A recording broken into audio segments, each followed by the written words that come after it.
ಮೈಸೂರು ದಶಪಥ ಹೈವೇಯ ವಿಚಾರಕ್ಕೆ ಕಾಂಗ್ರೆಸ್ ಮತ್ತು ಬಿಜೆಪಿಯ ನಡುವೆ ನಡೀತಾ ಇರುವಂತಹ ವಾರ್ ಸದ್ಯಕ್ಕೆ ನಿಲ್ಲುವ ಲಕ್ಷಣಗಳು ಕಾಣಿಸ್ತಾ ಇಲ್ಲ.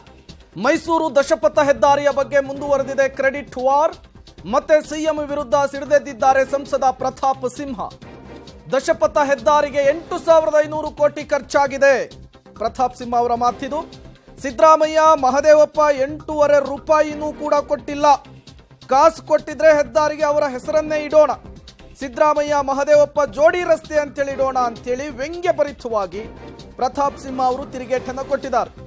ಸಿಎಂ ಸಿದ್ದರಾಮಯ್ಯ ಮತ್ತು ಮಹದೇವಪ್ಪ ಅವರಿಗೆ ತಿರುಗೇಟು ಕೊಡುವಂತಹ ಕೆಲಸವನ್ನ ತಮ್ಮದೇ ಶೈಲಿಯಲ್ಲಿ ಸಂಸದ ಪ್ರತಾಪ್ ಸಿಂಹ ಅವರು ಮಾಡಿರುವಂತಹದ್ದು. ಲೋಕಸಮರ ಹತ್ತಿರ ಆಗ್ತಾ ಇದೆ. ಈ ಸಂದರ್ಭದಲ್ಲಿ ದಶಪಥ ಹೆದ್ದಾರಿಯ ಕ್ರೆಡಿಟ್ ವಾರ್ ಮೈಸೂರಿನಲ್ಲಿ ವ್ಯಾಪಕ ಚರ್ಚೆಗೆ ಗ್ರಾಸವಾಗ್ತಾ ಇದೆ.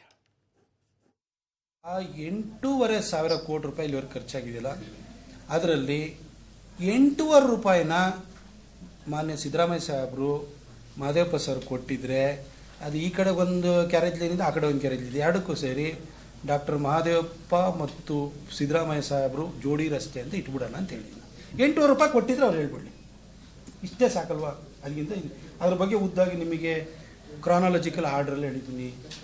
ಘೋಷಣೆ ಮಾಡಿದ್ದು ಮೋದಿಜಿಯವರು, ಉದ್ಘಾಟನೆ ಮಾಡಿದ್ದು ಮೋದಿಜಿಯವರು. ಇವರು ಎಲ್ಲಿ ಅಂತ ಆಯಿತು. ನಾನು ಮಹದೇವಪ್ಪ ಸರಿಗೆ ಒಂದು ಚಾಲೆಂಜ್ ಹೇಳ್ಬಿಡ್ತೀನಿ. ನಾನು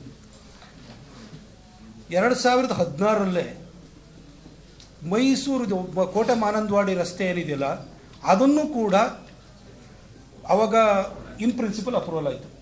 ಇವತ್ತರೆಗೂ ಆ ರೋಡ್ ಆಯಿತಾ ಸರ್? ಇವಾಗ ನಿಮ್ಮ ರಾಜ್ಯ ಸರ್ಕಾರ ದುಡ್ಡಲ್ಲಿ ಕೋಟೆ ಮಾನಂದವಾಡಿ ರೋಡ್ ಮಾಡಿಕೊಟ್ಬಿಡಿ ಸರ್, ಸಾಕು. 900 ಕೋಟಿ ಆಗುತ್ತೆ, 950 ಕೋಟಿ. ಅವ್ರ ಕೈಲಾದರೂ ಮಾಡ್ಕೊಡಕ್ಕೆ ಹೇಳ್ಬಿಡಿ.